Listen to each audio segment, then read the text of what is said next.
Hello. Start na po tayo. Okay, ladies and gentlemen, good morning. The 112 regular session of the 11th Sangguniang Bayan of Supreme Española now court order. So may request everybody stand for our prayer and singing of national anthem.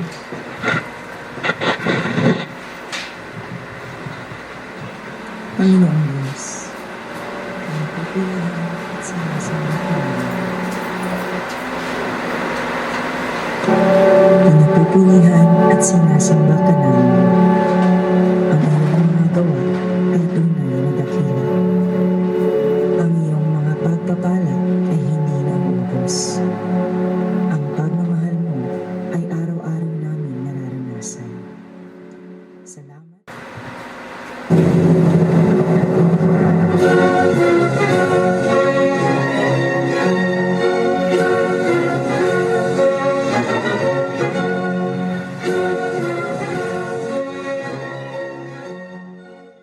Madam Secretary, please roll call the member of the Sangguniang Bayan.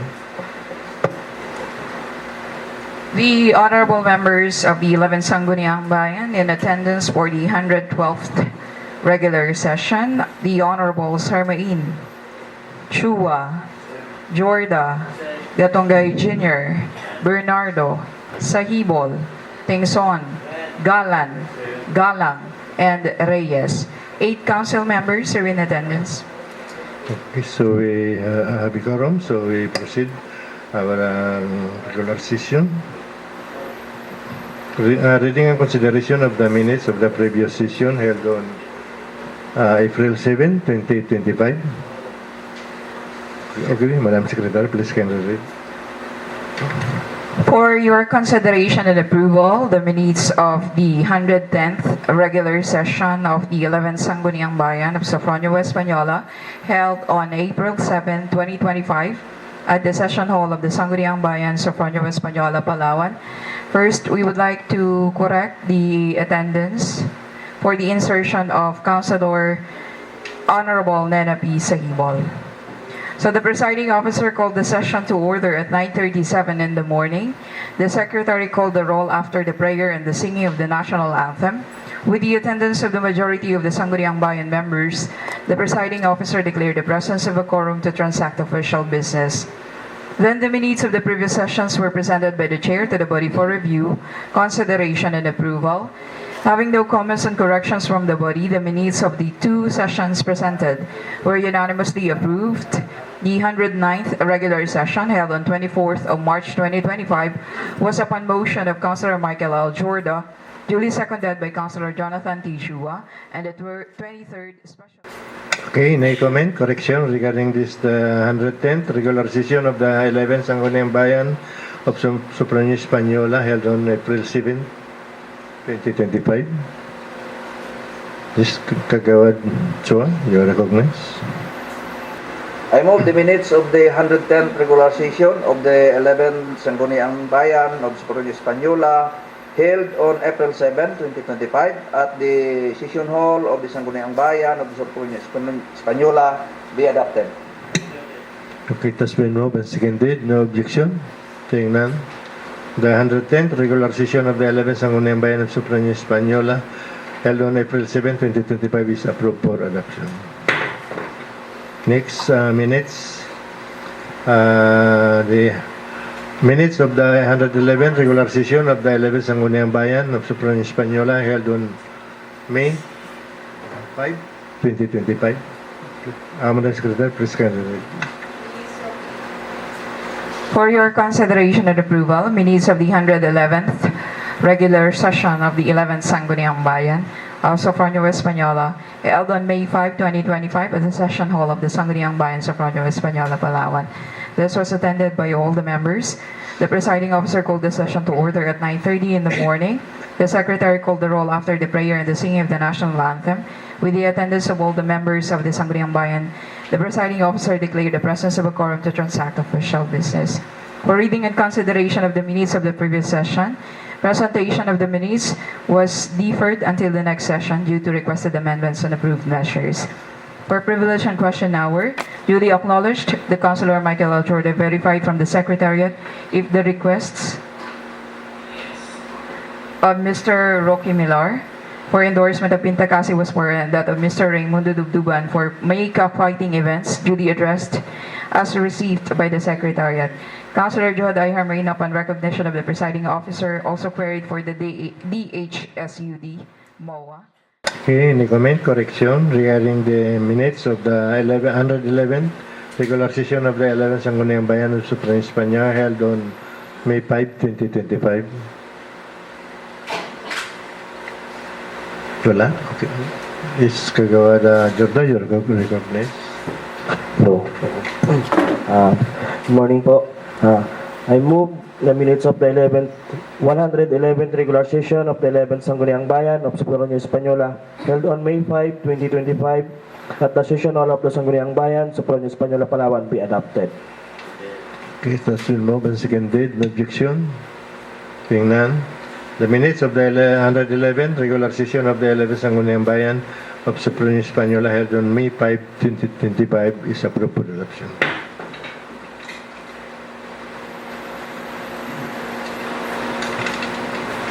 Privilege and question hour. Meron? So, kung wala, dadako tayo sa first reading and referral of proposed measures in communication. Number 1. Madam Secretary, please come. Forwarded copy of annual budget fiscal year 2025 of Barangay Pulot Shores, Sofranio Española, Palawan for review. Okay, this measure referred to Committee on Finance and Appropriation. Referred to Committee on Finance, Budget and Appropriation. Number 2. Forwarded copy of Sangguniang Kabataan Annual Budget fiscal year 2025 of Barangay Pulot Shores, Sofranio Española, Palawan for review.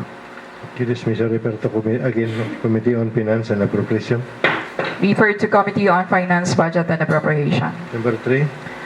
Communication from Ms. Roseline Kyoko, Barangay Secretary of Panitian, noted by Punong Barangay Laksan Aiding Kuhong, forwarding the application of Mr. Lito Manalad, Uy, for Socialized Industrial Forest Management Agreement, SIPMA, permit located at Sitio Abukayan, Barangay Panitian for endorsement. This measure referred to Committee on Environment. Referred to Committee on Environment and Natural Resources Protection, Solid Waste Management. Reiterates Committee Report. Number 1. Committee Report number 2025-61 of Committee on Rules.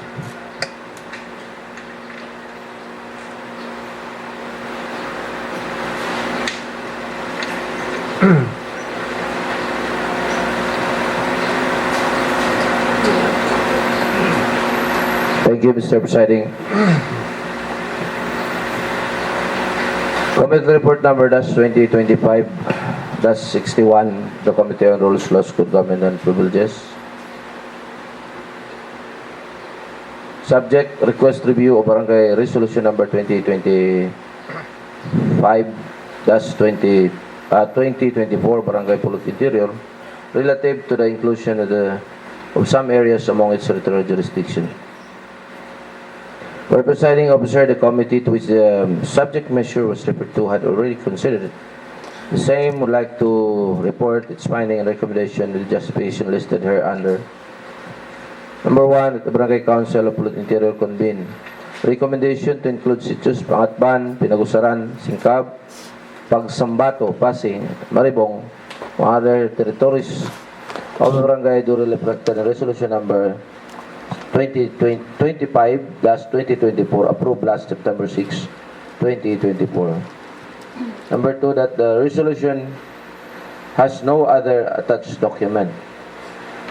Number 3, that the settlement of boundary dispute shall be done in accordance with the Rule 3 of the Implementing Rules and Regulation IRR of the Local Government Code RA 7160, which mandates that the same must be settled amicably before Sangguniang concerned, securing a procedure provided.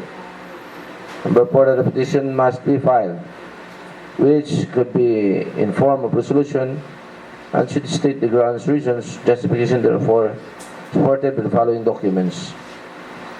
A. Proof of the creation of barangay, law or statute. B. Barangay map duly certified by LMB. C. Technical description of boundaries.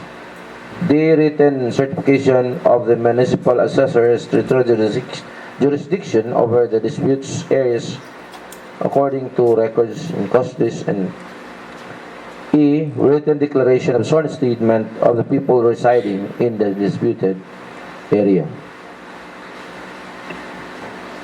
Findings and recommendation. MISES considered that the county finds the petition or request is not sufficiently supported by the legislative documents, those it is recommended that the council be informed of supplemental documents to be prepared for the settlement of the push course through. It is further recommended that the Secretariat do the necessary actions relative to the conveyance of this recommendation. Prepared by yours truly, Chairman, Committee on Rules, Laws, Code, and Privileges, Concord, Robert Ikatuke Jr., Co-Chairman, Nena Pisahibol, Member, and Honorable Michael L. Jorda, Member. Okay, any comment regarding this committee report number 2025-61 of Committee on Rules, Laws, Good Government, and Privileges? There's none. Okay, Caleb. I move that the committee report number 2025-61 of the Committee on Rules, Laws, Code, Government, and Privileges requested review of Barangay Resolution number 25-224 Barangay Pulod Interior that up to the inclusion with some areas among its territorial jurisdiction be adopted. Okay, it has been moved. Committee report number 2025-61 is approved for adoption. Next, committee report number 2. Committee report number 2025-91 of the Committee on Ways and Means. Games and Amusement. Mr. Presiding, I move poorly on the table lang po muna sana kaya hindi pa ako nakakandak ng public hearing po dito. So, dismissal, table further, this committee report. Table further.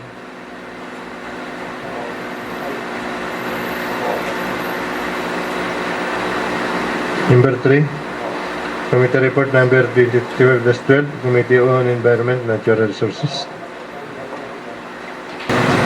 Yes, Kagawad Atungay, you may proceed.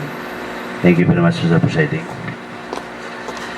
Committee report number 2025-12, submitted by Committee on Environment and Natural Resources, Protection and Solid Waste Management, subject requesting a review of kapasyahan pang barangay bilang 03 Serie 2024 of Kabarangay Labog. For the presiding officer, the committee entrusted of the subject measure had already considered the same, thus would like to report of recommendation with the following justification. Number 1, that the Sangguniang Barangay of Labog requested for a review of this ordinance which prohibits disposal of garbage along public places like roadsides, vacant lots, canals, riversides, and irrigation canals in Barangay Labog. Number 2, that the same barangay impose penalty for violation and reflected therein. A, first offense. B, second offense. C, third offense. Warning. A, warning. B, fine on 301.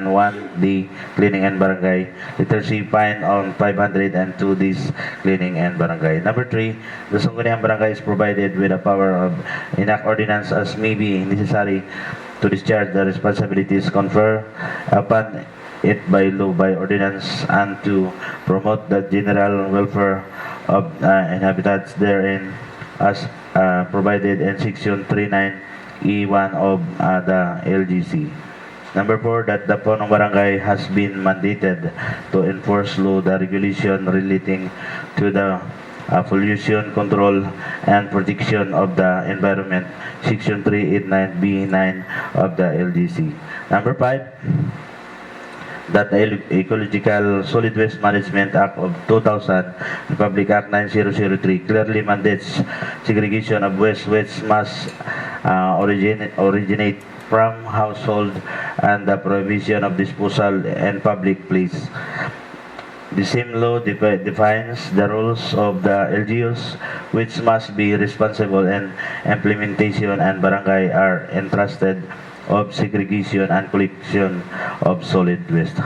Number 6, that they are prevailing municipal ordinance regarding solid waste management, the municipal ordinance number 2005-63, regulation the disposal of garbage, belt, and other waste matters in the municipality of Sopronia Española, and municipal ordinance number 2017-139, establishment the comprehensive solid waste management of the municipality of Sopronia Española, provided penalties for violation and appropriating funds thereof, which should also be taken into consideration of the Barangay Council. Number 7, Republic Act number 11362 of the Community Service Act allows courts of impose community service where the violation of crime was committed in the state is observing the penalty and prison in order to decongest prison in the country. Findings and recommendation. Premises consider the community finds the regulation within the confines of the power vested by the law among barangay. However, it shall be ensured the corresponding municipal laws are adopted or considered in the formulation of barangay ordinance. Further, it must be noted an imposing community service as penalty is power only given to courts. Sanggunian are only allowed to impose fine and imprisonment as penalties, wherefore the barangay council concerned is advised to make necessary amendments to the ordinance, particularly the penalties imposed and the laws cited to be communicated right after the adoption of this report. Prepared by yours truly, Honorable Joe Darmain, Vice Chairman, Honorable Michael Jorda, Honorable Nina Saibol, Member. Okay, any comment regarding this committee report number 2025-12, Committee on Environment and Natural Resources? There's none. Okay, can you move? I move that committee report number 2025-12, subject requested review of kapasihang pambarangay bilang 03 Serie 2024 of Barangay Labog be adopted.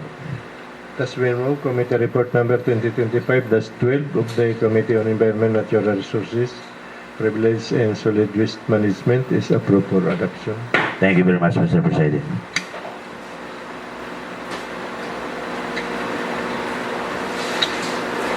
Committee report number 4, Committee report number 2025-13 of the Committee on Environment and Natural Resources.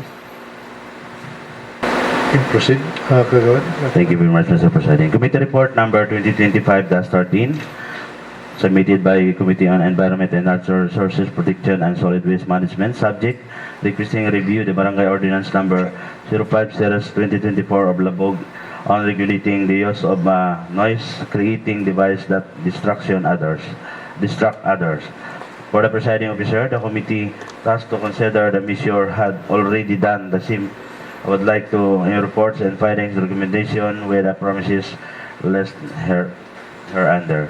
Number 1, that the Barangay Council of Labog had passed kautosang pambarangay 05 Serie 2024 na maglalayong kontrolin ang mga gamit ng mga kagamitang naglilikha ng malalakas na ingay at mga gawaing nagdudulot ng distraction sa iba and forwarded to the Sanggunian for appropriate review. Number 2, that subject ordinance outlines the regulation to be followed and the time limit set at 5 until 10 p.m. in the evening. During regular days without a special occasion beyond that, line volume shall be lowered. It is further prohibited to cause commotion or discord, causing distress among neighbors. Number 3, that the violators shall be penalized as hereunder indicated.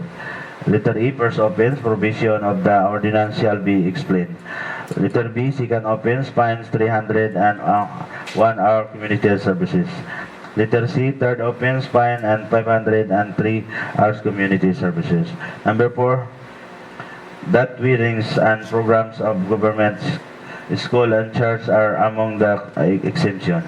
Number 5, the local government code provides that punong barangay shall maintains public order in the barangay and pursuance thereof shall assist the mayor and Sangguniang Bayan in performance of their duties while Sangguniang Barangay is vested power to enact ordinance to promote general welfare. Number 6, the Sangguniang Bayan has enacted municipal ordinance number 2021-225 as amended by the municipal ordinance number 2023-259, which regulates the use of video okay similar noise producing machines with the municipality. Number 7, Republic Act number 11362 of the Community Service Act allows courts to impose community service where the violation or crime was committed instead of serving the penalty and prison in order decongest prison in the country. Finding and recommendation, premises considered, the committee finds an ordinance or others to the mandates of the law and within confines of all powers vested among the barangay. However, only courts are given the power to impose community services as penalty in lieu of imprisonment. Thus, it is recommended that the barangay council be advised to make necessarily amendment and the ordinance reviewed. Prepared by yours truly, Honorable Juha Darmain, Vice Chairman, Honorable Michael Jordan, Honorable Nina Saibol, Member. Okay, any comment regarding this committee report number 2025-13, Committee on Environment? Okay, during none.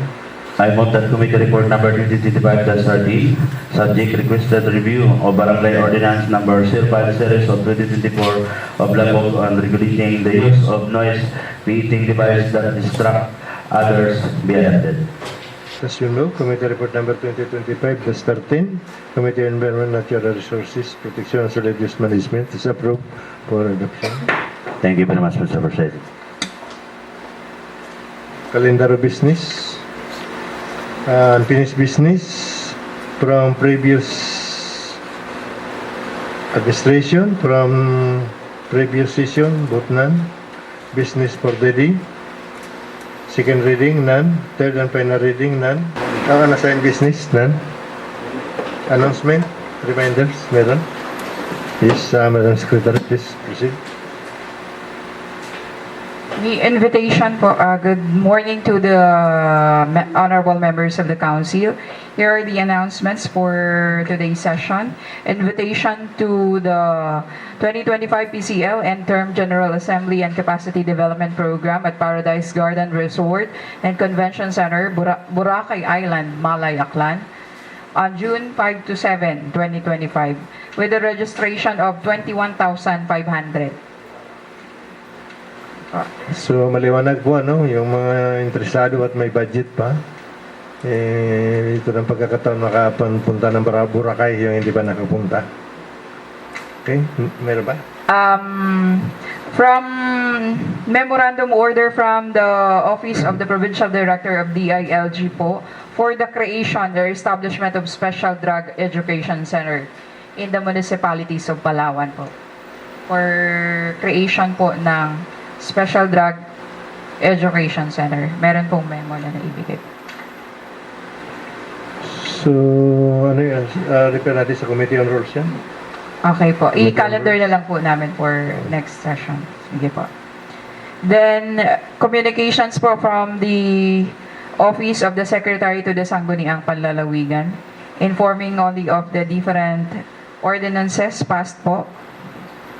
So, regarding the 50-year extendable moratorium on the issuance of endorsement for all large and small-scale mining. Then, another resolution po, requesting the Regional Executive Director of the Department of Agriculture, Mimaropa, for priority consideration on installation of solar-powered irrigation facility at Sitio Piatan, Barangay Labog. Then, there is a communication po for the Liga ng mga barangay. Pabigay ko na lang po. Then, another one po, requesting for conditional cash grants to all the marginalized farmers, provincial resolution as well. Then another communication for the Municipal SK Federation President and the Indigenous Peoples Mandatory Representative. Ang naka-address po ay si Consehal Ong pa po. So upon assumption na lang po ng bago. And we also received the review for Municipal Ordinance number 302, series of 2024, granting health benefits to all employees of the local governments of Sofronio Española, authored by the Honorable Gatangay Jr. As for the review, it was recommended that it be amended to fit the HMO po na issuance. Meron po kasi tayong nare-receive na 7,000 po ngayon. So, doon daw po i-fit ang ano po. Then, another one, a review for rescinding the authority and entitlement for the Municipal Vice Mayor as official signatory for Fiscal 1. This one was already rescinded by the majority, so nullified na po yun. So, those are the communications received by the Sangguniang Bayan Secretariat po. Okay, so may additional pa? Announcement, reminder? Yung kung sa piyatan ko sa salisa, kailan?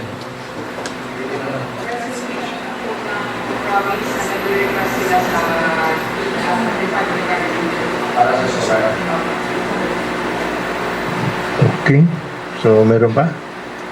Wala na? So kung wala na, sino mag-vote? Ms. Kagawad Galan? Wala po. Okay, kung wala na po, I move to adjourn our regular session. It has been moved and seconded. No objection? Hearing none. Our regular session for today is adjourned.